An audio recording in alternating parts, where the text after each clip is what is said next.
Bonjour et bienvenue dans cette 7e vidéo du chapitre sur les limites de fonctions. Il s'agit de la fin de ce chapitre avec la croissance comparée des fonctions exponentielle x et x puissance n. Ces deux fonctions en plus l'infini croissent vers plus l'infini, mais en fait croissance comparée c'est pour voir justement laquelle va croître le plus vite.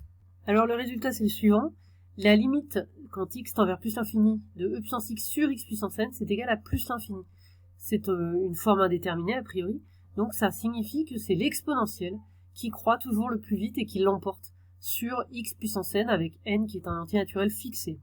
Et on a la propriété analogue en moins l'infini, c'est-à-dire la limite de x puissance n e puissance x en moins l'infini tend vers 0.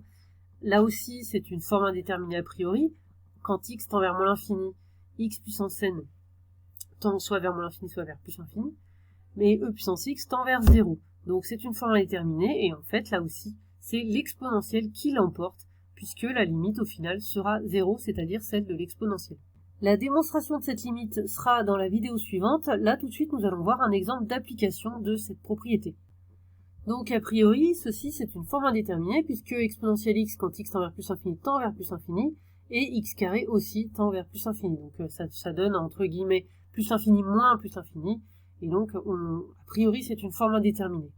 Alors, pour lever cette indétermination sur la limite, eh bien, on va utiliser cette propriété. Donc, on va se ramener à cette limite qui est donc maintenant dans le cours. Ainsi, en factorisant par x carré, on a ici donc e puissance x divisé par x carré, puis ici moins 1 puisqu'on avait x carré.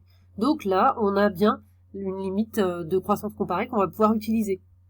Donc, on utilise cette propriété, la limite quand x tend vers plus infini de puissance x sur x carré, donc c'est un cas particulier, quand n vaut 2.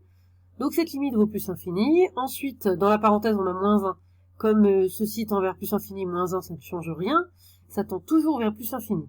Ensuite, donc cette parenthèse, elle est multipliée par x carré. Or, x carré en plus infini, ça tend aussi vers plus infini. Donc finalement, par produit, tout ce produit tend vers plus l'infini. Tout ce produit, c'est-à-dire e puissance x moins x carré.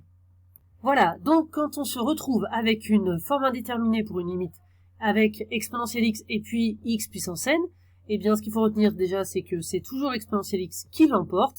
Là en plus l'infini donc ça tend vers plus infini, ou en moins l'infini comme exponentielle x tend vers 0, ça tend vers 0. Et pour le justifier, eh bien il faut se ramener à une de ces deux limites du cours.